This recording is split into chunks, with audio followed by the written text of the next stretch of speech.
अगर हम मुल्तान के जो रोड्स अच्छे बन रहे हैं, अगर उनकी क्वालिटी की हालात देखे जाएं तो मुझे पर्सनली मैं फील करता हूं कि वो अप टू मार्क नहीं है। कोई ऐसा इदारा है जो इनकी क्वालिटी इंश्योर करता हो कि जो मटेरियल लग रहा है वो ठीक लग रहा है, जो ड्यू प्रोसेस है वो फॉलो हो रहा है, इसके अंदर करप्शन नहीं हो रही। अभी हम नॉर्दर्न बाईपास पे ही बैठे हैं, तो अगर आप इस रोड की हालत देखें तो मुझे तो नहीं लगता कि 3-4 साल तक ये इसी हालत में रहे और चलेगा आगे। इसके मैं एक्सपर्ट तो नहीं हूँ, लेकिन हमें अगर आपको इस बात का शिकवा है, शिकायत है, या आप समझते हैं कि मटेरियल ठीक नहीं लग रहा, तो आप डिप्टी कमिश्नर मुल्तान से रब्ता करें, उन्हें बताएं, या कमिश्नर मुल्तान से रब्ता कर लें। मेरे ख्याल में जरूर इस पर नोटिस लेंगे, या उनके जो एक्सपर्ट है, जो उनके कोई एक्सपर्ट है अपने, जारी बात है कि कोई ना कोई टीम तो होगी ना जो चेक करती होगी ना।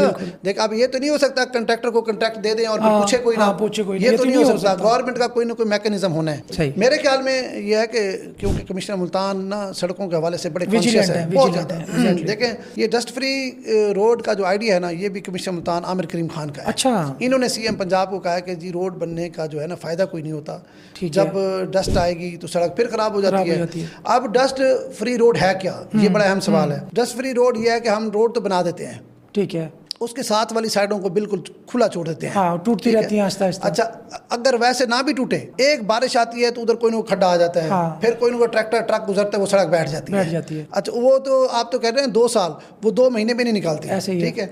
अब जो डस्ट फ्री है उसके साथ या तो टफ टाइल लगेगी साइडों पे, अच्छा, या फिर ग्रासी प्लाट लगेगा, ग्रास लगेगा, ताकि मट्टी कटाव ना हो। फॉरेस्ट के माली हैं, हाईवे के भी माली हैं, लेकिन बदकिस्मती है कोई काम नहीं कर रहा। और हमने देखा कोई काम नहीं कर रहा, कोई काम नहीं कर रहा, सब के सब किसी अफसरान के घर वो काम कर रहे होंगे या घर बैठे होंगे। हालांकि उनका काम यही है कि हुकूमत करोड़ों अरबों रुपए का पैसा लगा के अवाम के लिए सहूलत मुयसर करती है। अगर बारिश आ गई है, अच्छा, ये कोई बड़ा काम नहीं है, मतलब 1-2 दिन में ये सारे जितने वहाँ पे गैप हैं ये फिल कर सकते हैं। अगर ये टूट गए, मतलब जिस तरह आप कह रहे हैं एक्सीडेंट हो सकता है, जान जाएगी, करोड़ों रुपए का नुकसान हो जाएगा। मतलब इस पर मैं समझता हूँ कमिश्नर, डिप्टी कमिश्नर को नोटिस लेना चाहिए नहरों के ऊपर, या जो भी सड़कें हैं, क्योंकि जितनी बारिशें आई हैं, तमाम सड़कें, जितनी कारपेट नई सड़कें बनी हैं, अगर इन पे तवज्जो ना दी गई, ये 6 महीने भी नहीं निकालेंगी, ये सड़कें टूट जाएंगी। लेकिन हम देखते हैं, मतलब एक सेम पैटर्न आ रहा है। मुझे लगता है कि इनको लर्न करना चाहिए इससे, कि दोनों साइडों से नीचे से कटाव होता है थोड़ा बहुत, वो किसी भी रीजन से हो सकता है, और उस वजह से बाकी पूरी जो सड़क है वो सफर करती है। देखें, विहाड़ी मुल्तान रोड 15 अरब रुपए की बन रही है, 15 अरब रुपया रिलीज किए हैं वज़ीर आला पंजाब ने।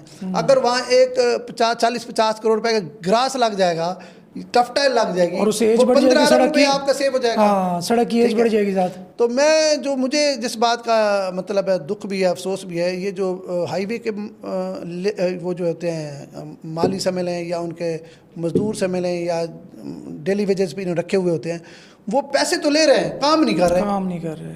देखें, नहरों के ऊपर सिर्फ जाकर रिपोर्ट ही कर देंगे, अब हर जगह पे ये मसला आ गया। अब नहरों के ऊपर बेलदार होते थे, अब बेलदार का क्या काम रह गया है, सिर्फ मौके तोड़ के पैसे लेने का। भाई, सड़क बन गई है, कारपेट सड़क है, इतनी कीमती सड़क है, उसके 2-4 खड्डे आ गए हैं, अगर आप मजदूर लगा के या खुद करके उस खड्डे को फिल कर दें ताकि सड़क बच जाए। अगर उदाहरण का कोई बंदे की गाड़ी वहां चली गई, अच्छा, ये भी तो कहा जाता है ना कि इसको टूटने दिया जाता है ताकि फिर रिपेयरिंग वाला मरहला आए। रिपेयरिंग वाला वो मरहला तो देखें, उस मालिक को क्या फायदा होगा, उस बेलदार को क्या फायदा होगा, उसको कोई फायदा, उसको तो कोई फायदा नहीं होगा ना। या तो हो उसका कोई इंटरेस्ट हो, उसका तो कोई इंटरेस्ट नहीं है, वो सिर्फ हद हरामी कर रहा है, अपनी जो रिस्क है, रिस्क हलाल को रिस्क हराम कर रहे हैं। आपको पता है इनकी बीटें होती हैं, हाँ, मतलब 4 किलोमीटर बीट है, तो उसको जिम्मेदार ठहराना चाहिए, वो जो बेलदार उधर का है। अगर यहाँ से भी ये इस वजह से सड़क टूटी है, हाँ, इतनी अच्छी सड़क बनी, उसको पकड़ना चाहिए। मैं ये समझता हूँ, ये कमिश्नर साहब को मैं मिलकर भी आपसे वादा करूँ, उन्हें कहूँगा कि ये जो बेलदार हैं या ये जो मजदूर हैं जो हाईवे के हैं, महकमे इनहार के हैं, इनको पाबंद किया जाए। जहाँ जहाँ से नई सड़क बनी पड़ी है, ये जो सड़कें खासतौर पर कारपेट सड़कें बनी हैं, ये जो वज़ीर आला पंजाब शहबाज शरीफ साहब थे ना, उन्होंने ये मुतारफ कराया था ग्रीन रोड, ठीक है, मंडी से गांव से मंडी तक, ठीक है, खेत से मंडी तक। तो अब खेत से मंडी तक का जो आइडिया इतना खूबसूरत है, यकीन करें देहात के लोग उसको बड़ा इंजॉय कर रहे हैं, बिल्कुल, ठीक है। इससे पहले ये बंदा सोच भी नहीं सकता था कि देहातों में भी कारपेट सड़क होगी, लेकिन इनकी नाअहली की वजह से, इनकी बददियानती की वजह से वो सड़कें टूटती जा रही हैं। देखें, ये एक सड़क, ये जो विहाड़ी से मुल्तान वाली सड़क है, ये लाखों लोगों को फायदा होना है, ठीक है, और ये तो चले बिजी रोड, हाँ, बड़ी बिजी रोड है और बड़ा हिस्टोरिक रोड है, पता है आपको, हाँ, इंडिया तक जाता था, दिल्ली रोड इसको कहते हैं, इसको दिल्ली रोड कहते हैं, मुल्तान दिल्ली रोड कहते हैं। और इसको जिस तरह खूबसूरत बनाया जा रहा है, इसमें आमिर करीम खान की बड़ी काविश है।